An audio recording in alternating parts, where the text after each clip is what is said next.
Just read this little cartoon of Linus. I don't like to face problems head on. I think the best way to solve problems is just to avoid them.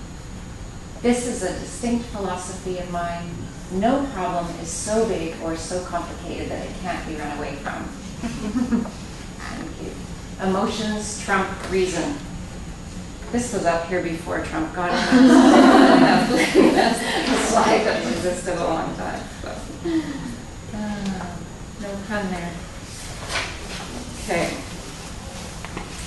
So Christie started to talk about that fight or flight, the freeze, and just how the brain tends to work. So Christie's already gone into some of the, we do know that there's a shrinking of like the gray matter and white matter of the brain. So there's less flexibility in thinking and reasoning capability. So what happens, Dan Siegel explains that there's these different areas of the brain. If we look, first of all, if you go like this, we kind of use the whole hand model of the brain. So down here, we have our spinal cord, and we have our brain stem in here, right? We've got our cortex part that comes over here, this top part. We've got our limbic system, our thumb that's tucked underneath. And that would be our emotional part of our brain, right? And that's the one that can get very activated. And so typically, if we're calm, all the different parts of our brain are working well together, right? We can problem solve, we can stay rational, but there's times when all of a sudden we can get activated. This limbic piece in here gets highly activated, and then we're not working together very well. We also have like this piece right here, the fingertips. That's establishing that connection to keep everything working well together. And when we flip our lids, so to speak, it doesn't literally do this, by the way, in our brains, but this is what's happening. We're losing connection in there. And then we're not thinking rationally, we're not calm. Anybody ever flip their lid? Oh yeah. Okay. I'm not alone in that. Yeah. I have teenagers, so it gets flipped fairly often. But really, if we can try to kind of intervene at a point before this happens, right? So even helping people with meal support, that kind of thing, or anything on the board that they might find difficult emotionally, we want to prevent this from happening. So the skills we're going to teach in a bit will help you be able to do that and have that effect on our patients' brains. Hopefully. So the waves of emotion kind of look like this. On the left side, we've got when we have the emotional intensity. And so when we're experiencing very, very intense emotions, we're not as clear in our thinking. Makes sense, right?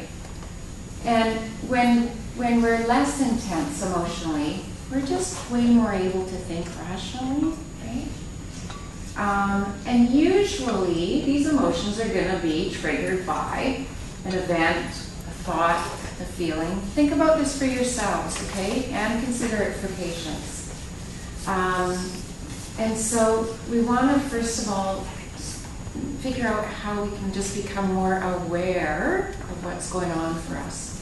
What are we experiencing in our bodies? What kind of thoughts are running through our minds? And so then, as we escalate though, then it becomes more and more intense. Our thinking becomes less clear, we're not as rational. There's the urge to be right, to be heard, to maybe hurt somebody else. Is this making sense? Okay. And so the emotion is escalating. Then that's where a point where we want to start doing calming skills with somebody. And those calming skills are what we're going to teach in a bit, is really being able to say, it seems like you're pretty frustrated. So you're labeling what they might be feeling. You're also then validating that. And we will review this. This is going to be a big part of what we do after the break. And that makes a lot of sense to feel frustrated right now. That's validating somebody. Okay, so we're hoping that that just sort of de-escalates, helps them feel a little bit more calm. If, for some reason, we just get up to this crisis moment where somebody is, right, they're flipping, then we have to then use a whole different set of skills to try and help them in that moment. More crisis skill oriented. Okay?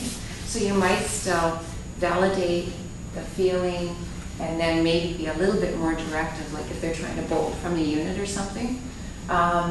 You know, yes, I can see like you're incredibly angry, and I can understand why you would feel that way.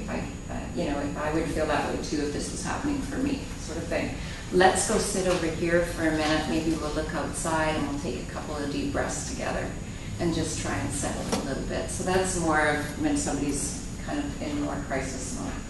And then later on, as the wave of emotion starts to settle down a bit, then we look at things like, let's look that over. What just happened? What can we do now? Somebody's more calm now and we can problem solve through whatever the issue was. Any questions about that? Does it make sense? This morning I actually had an example of that. I was sitting there reading my stuff, nice calm light, coffee beside me. The kitten came into the room, and he has this habit of scratching on the couch when I'm trying to sit there and read quietly, and he's like, and every time I sit there, that's when he does it, and I thought, okay, I'm starting to lose it, and I was trying to grab at the cat, and my lid was starting to flip, right, and I thought, okay, no, I need to settle myself down, get strategic about how I can get the cat close enough to me so I can actually put him outside. So I had to settle, and I was thinking, here's a prime example of this. I'm starting to lose it. I got to settle down, think this out, and how am I going to deal with this guy? Anyway, you have to meet him. It's pretty crazy. Yes. So right here, we're going to take a bit of a break. You guys have been sitting through this for so long. I'm sure that you're tired and need to move your bodies around, and you might even be thirsty and hungry. And I think there's some granola bars back there and some water.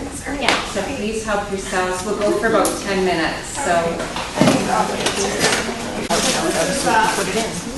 the fun stuff. That's going to actually give you the tools that will make your work with eating disorder clients a little easier.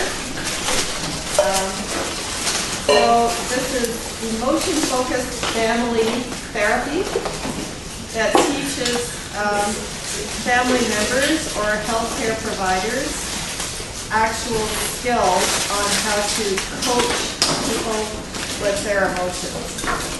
It helps them to address difficult emotions and manage them. So part of what this involves is attending to the emotion, including nonverbal clues as well. Because remember, over 90% of communication is actually nonverbal.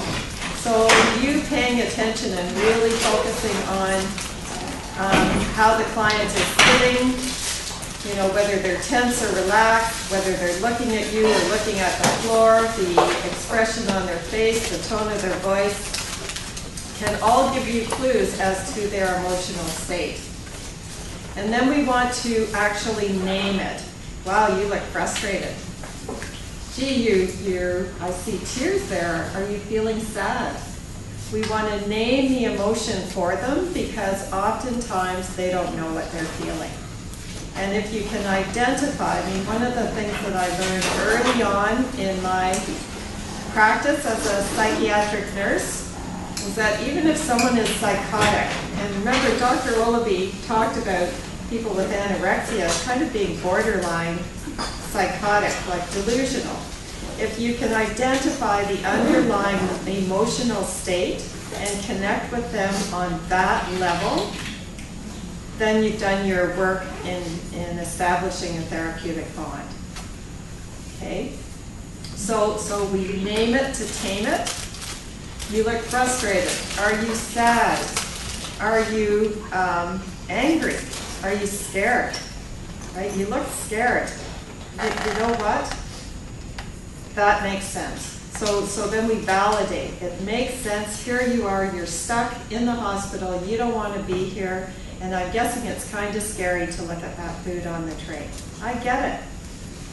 You know, it really makes sense that you would feel that way. But we're here together. I'm going to help you. You're not alone. All of that can really help. So we're attending to the emotion, including bodily cues. We're labeling it. Even if we make a mistake, they're going to tell you, I'm not mad. Right? And you validate the emotional experience and the urge to defend. I bet you're just wanting to bolt. And you know what? If I was in your boots, I'd probably feel the same. I know this is hard. But here's the thing that's cool about this modality, is that once you identify the emotion, there's a way of meeting the need that the emotion represents. And if you can do that, you can settle them down and gain a greater level of trust and willingness to follow treatment. And then the very last step is that you problem solve only if you need it, because this is primarily a model of validating emotional experience and connecting through that level. Okay? And what they're saying here is that you must do it in this order. You do not skip steps, because if you go in too fast, you miss the boat. So how do we do that? So you attend to the emotion. And so it really is like, you know, paying attention to what they're doing. And, you know, are they slumped down? Are they looking at the floor? Are they sobbing? Are they just stamping their feet and really tense and kind of going, right? All of those are fairly obvious clues about what the emotion is. So you want to just really be present, your whole focus on what they're going through, and you name it. And you go, gee, you know, you look really tense. I'm guessing that you might be feeling whatever, right? This conveys caring. It conveys concern and promotes connection, because we are joining with them when we notice these things, right? They feel heard, they feel understood, and that helps to de-escalate the intensity of what they're going through. It communicates, I understand. And you're naming the emotion for them, because they may not even totally get it until you do that.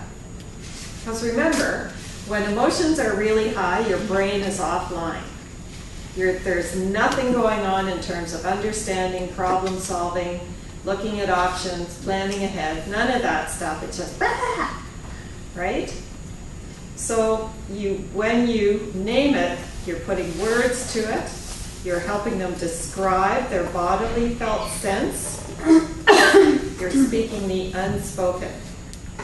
And then that leads us to step number 3. Yeah, and we've talked about this quite a bit, validation. Yeah. So validating the emotional experience, you're giving the message. You're not necessarily saying, I get you or I understand, but you're giving the message that I get you. We walk beside them, we make it safe to have feelings, we're not judging. Historically, I think there was a lot of judgment about people struggling with eating disorders, and we really want to steer away from that and how they're feeling. Judging how they're feeling. Accept and respect their perspective, even if it's different from yours. You can still validate, you can still name an emotion, you can still validate it and let them know that it's understandable that they feel that way, even if you might not agree. Okay? That's okay. So validating with empathy, feeling with somebody, that's what empathy does. When the patient is sad, we can feel sadness with them. Sometimes we have to go to that place and think of a time where we felt sad and remember what that feels like. When the patient's happy, we feel happy with them. So the key here, validate, validate, validate. Okay, so unless we validate to the point where the patient realizes that we get it, we're not, meeting the need isn't going to work, which Christie has said. So we want to keep validating until we notice some softening. You guys know what we mean when we say softening? You might get a sigh. You might get, you just notice that muscles, the person's muscles are like less tense. They're relaxing a little bit. Yeah. So you can kind of, and the tone of voice might change a little bit. So they're settling, they're softening a bit. And that's what we want to achieve. So how we validate, I get you. And these are all these kinds of statements. You've heard Christie and I use some of these. Maybe you have your own way of saying things. You want to make sure that it feels comfortable for you when you say these kinds of statements. They have to ring true for you and use your language so that it fits for you. Because they'll know when you're being genuine. Right? So I'm really glad you told me it took a lot of courage. I really can't imagine how tough this is for you. I'd feel really sad if that happened to me too. And we've talked about this a little bit, but it's really important to understand that when you are validating somebody, it in no way means that you agree with them, right? You're just saying, you're feeling upset that you're here, I get it. But, you know, in the back of my mind, I'm going, well, yeah, you need to be here because you might die if you're not. Yeah, just eat the food. That's what I'm thinking. You know, 300 calories a day might seem okay from your perspective because, you know, it's worked for you in some ways. I get it, right? But it doesn't mean that I'm agreeing that 300 calories a day is a good idea, right? So when you're validating, all you're doing is communicating that you understand their perspective, and from their perspective, what they're going through makes sense. But in doing that, you're not agreeing with them. Okay, so it's important to make that distinction in case you think, well, I don't want to make that mistake, right? So, validating with an apology. Carla already kind of talked about that. When somebody says, no, you don't get it, you just go, wow, I'm really sorry. I did not mean to come across like that at all, right? And I'm really sorry that you find yourself in this position having to do all this stuff that you want to be, that you don't want to be doing. I really apologize on behalf of all of us. If some of us have been insensitive, that must be really tough, right? And then you state what could have been done differently. You know, so thank you for giving me that feedback. I'm going to take it to the team, and we're going to see what we can do differently to make this a little easier for you. Because we do all recognize that this is really tough. This is really hard, what we're asking you to do. Okay? And then you can say things like, you know, if we could turn back the clock, we could have done this all differently. But going forward, let's see what we can do to change it for you. Right? So that's stating what could have been done instead and what will change. Right? So these are all steps that can work. And then number 5, wait for the blast. And if there is a blast, like, you don't get it, you're just so full of it. Oh, gee, I'm really sorry, right? And you just simply repeat the steps. But and again, you know, you want to do it all from a place of authenticity, you know, because they'll spot it a mile off if it's fake. So step 4 in this model is how do we meet that need? We've done a lot of front-end loading in terms of attending and labeling and validating, right? But the end step is really important. We want to meet the need that expressed emotion is expressing. So we have this great slide here. Can you see it? Mm-hmm. So these are like very common, what we would call primary emotions, because they are the most common ones that people tend to feel. They're always in response to a trigger of some kind, whether that trigger is an external event or an internal event, like a thought or an emotion that they might be trying to make sense of. But the thing to understand is that emotions are there to give you information. That's the purpose that they serve, is to show us, clue us into how that trigger is affecting us. It gives us information, and then it motivates us to do something. You know, if we're feeling sad, we might need some comfort. If we're feeling scared, then we need to feel safe. If we're feeling angry, usually that's in response to we feel violated in some way, or we see an injustice, and you know we want to fix it. So then we need to put a boundary in place so that that stops happening, right? If you're sad, usually sadness occurs in response to a loss of some kind. You know, they might feel sad because they've lost a friendship, or they've lost their independence and they're stuck in the hospital, or there may be the fact that they have no friends, right? And so they're meeting that need involves providing comfort. So it might be the hug, it might be the warm blanket, it might be coloring with them if that's what they like to do. And then the other ones, often people with eating disorders do feel a high degree of guilt and shame about circumstances in their lives, or about how they have had to hide who they are. If there is some wrongdoing, I mean, that's usually in response to feeling like they've done something wrong. And if it's actually is their fault, then meeting that need is to apologize or atone in some way, right? Correct the wrong. And if it's not justified, then meeting the need involves providing reassurance and permission to keep doing the same thing, but you know, without the guilt. I mean, primary emotions can also be positive emotions. We can feel happy, we can feel content, we can feel proud of ourselves. And meeting the need for that is, you know, we like to share those things, you know. So does that make sense?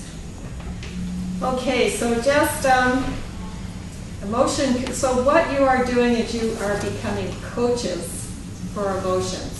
You're actually coaching them to be able to identify and notice their own emotional state, because they are right now being flooded with emotions, and it's very uncomfortable for them.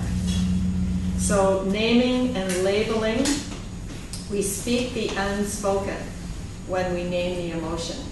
And you know, I mean, I work with families, so I do a lot of work with parents, and many of the kids that I see don't ever end up in the hospital. So I work with the parents to do that FBT that Dr. Olaby was talking about, is basically parents take over control of meals and make the food and sit with them and do all the stuff that you're doing, only the parents fill in that role in the home. So they're not quite as severe. But what really helps is if the parents get really good at doing these steps. I know this is hard. I can tell you're really mad, you know. It will change, it will get better. But right now, right here, what we need to do is just have this meal. Then we can watch your favorite video, whatever it is, right? So they have found that things really settle down if they get good at identifying and labeling and validating what their kids are going through. Not just around mealtime, but you know, it's hard to go back to school because they've gained all this weight and they haven't gotten used to it yet, and they basically hate themselves. So it's hard to go back to school. So just supporting them through all of that, this stuff is invaluable. So we're validating, when we validate, we walk beside them. They're no longer alone. And boy, can that ever make people feel better. And when we meet the need, we walk forward together with, right? And then at the end of that, if there's still a problem to be solved, then you can problem solve together. So in summary, relationships really matter. And I know as nurses and care aides and stuff, that's been hammered into you all through your education and all through any training that you've done. Since then, it's all about the relationship. We know that it promotes healing. And what we're talking about today is being emotion coaches for people who are just kind of struggling in that area. So what this will help you to do if you decide to really explore this a little more is that you will become a lot more comfortable with your own emotional reaction and get good at settling yourself down so that you can do the work that you're here to do. Any final comments? Was this helpful at all? No. Good. Final questions? Okay, thank you for your time.